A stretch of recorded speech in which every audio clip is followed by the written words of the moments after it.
Next question number 42 में बढ़ते हैं। इसमें कह रहा है the electric field is measured eight A point P point mentioned है 0 generated due to various charge distributions and dependence of E on D is found to be different for different distributions। अब इसमें क्या है कि list 2 में हमारे पास systems दिए हुए हैं और लिस्ट 1 में हमें ढूंढ के निकालना है कि ये लिस्ट 1 में किस कैटेगरी में पड़ेगा। मतलब इलेक्ट्रिक फील्ड डी के प्रोपोर्शनल है, इंडिपेंडेंट है, इनवर्सली प्रोपोर्शनल है एंड सो ऑन। तो बेसिकली देखा जाए तो क्वेश्चंस जो है इसमें लिस्ट 2 में है और उनके आंसर्स लिस्ट 1 में है। ठीक है, तो हम लोग लिस्ट 2 से ही स्टार्ट करेंगे। ठीक है, तो सबसे पहले जैसे आते हैं फर्स्ट वाले में, तो फर्स्ट वाले में तो हमें क्लियरली पता है कि इलेक्ट्रिक फील्ड जो है वो डिस्टेंस के स्क्वायर के इन्वर्सली प्रोपोर्शनल होता है। तो ये वाला पड़ेगा ई प्रोपोर्शनल टू 1/d²। इसका मतलब हम आर में 1 लगा सकते हैं।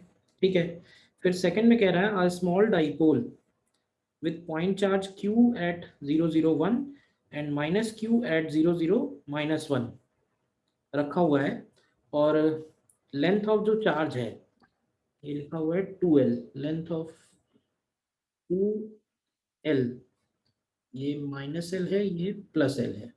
ठीक है, तो ये जो लेंथ ऑफ चार्ज है मतलब लेंथ ऑफ डाइपोल वो very very less than d है।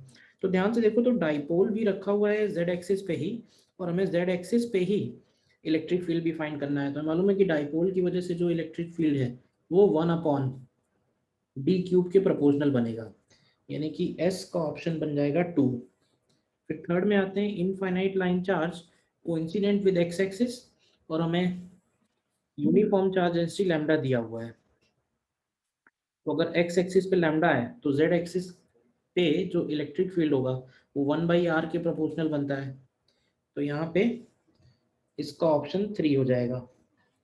फिर कह रहा है two infinite wires carrying uniform linear charge density parallel to x axis, एक है z इक्वल टू l पे और एक है z इक्वल टू -l पे, तो उसकी वजह से हमें निकालना है। तो देखो फोर्थ वाला ऑप्शन हमको निकालना पड़ेगा।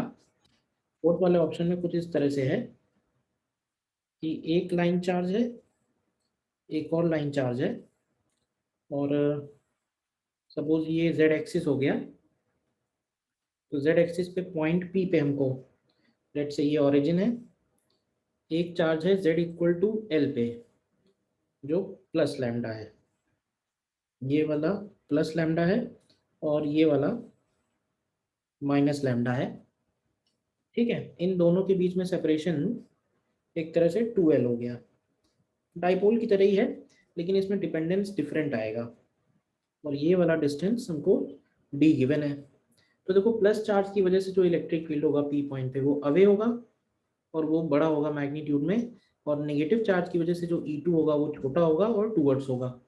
तो अगर हम E1 की वैल्यू लिखेंगे तो E1 की वैल्यू बनेगी लैम्डा अपॉन 2πε0, ध्यान से देखना d-l, और E2 की वैल्यू बनेगी लैम्डा अपॉन 2πε0 d+l।